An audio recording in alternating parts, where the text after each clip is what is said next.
एक बार नारद मुनि जी ने भगवान विष्णु जी से पूछा, हे भगवान, आपका इस समय सबसे प्रिय भगत कौन है?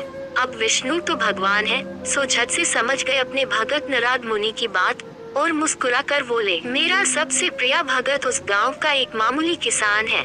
ये सुनकर नारद मुनि जी थोड़ा निराश हुए और फिर से एक प्रश्न किया, हे भगवान, आपका बड़ा भगत तो मैं हूँ, तो फिर सबसे प्रिय क्यों नहीं? भगवान विष्णु जी ने नारद मुनि जी से कहा, इसका जवाब तो तुम खुद ही दोगे। जाओ एक दिन उसके घर रहो और फिर सारी बात मुझे बताना। नारद मुनि जी सुबह सवेरे मुंह अंधेर उस किसान के घर पहुंच गए। देखा अभी अभी किसान जागा है और उसने अब से पहले अपने जानवरों को चारा वगैरह दिया।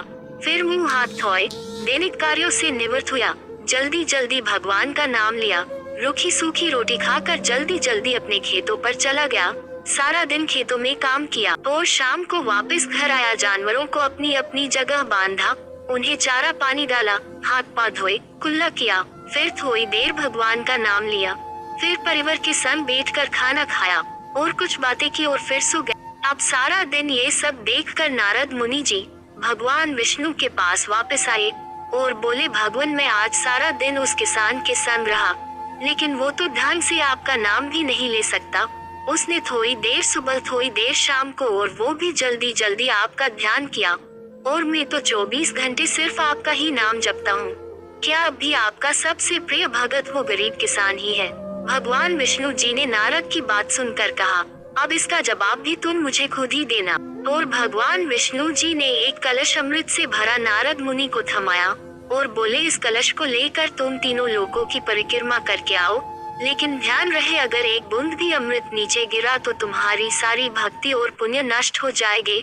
नारद मुनि तीनों लोकों की परिक्रमा करके जब भगवान विष्णु के पास वापस आए तो खुश होकर बोले, भगवान, मैंने एक बूंद भी अमृत नीचे नहीं गिरने दिया। विष्णु भगवान ने पूछा, और इस दौरान तुमने मेरा नाम कितनी बार लिया, मेरा स्मरण कितनी बार किया? तो नारद बोले, अरे भगवान जी, मेरा तो सारा ध्यान इस अमृत पर था, फिर आपका ध्यान कैसे करता? भगवान विष्णु ने कहा, हे नारद, देखो, उस किसान को वो अपना कर्म करते हुए भी नियमित रूप से मेरा स्मरण करता है, क्योंकि जो अपना कर्म करते हुए भी मेरा जाप करे वो ही मेरा सबसे प्रिय भगत हुआ। तुम तो सारा दिन खाली बैठे ही जप करते हो, और जब तुम्हें कर्म दिया तो मेरे लिए तुम्हारे पास समय ही नहीं था।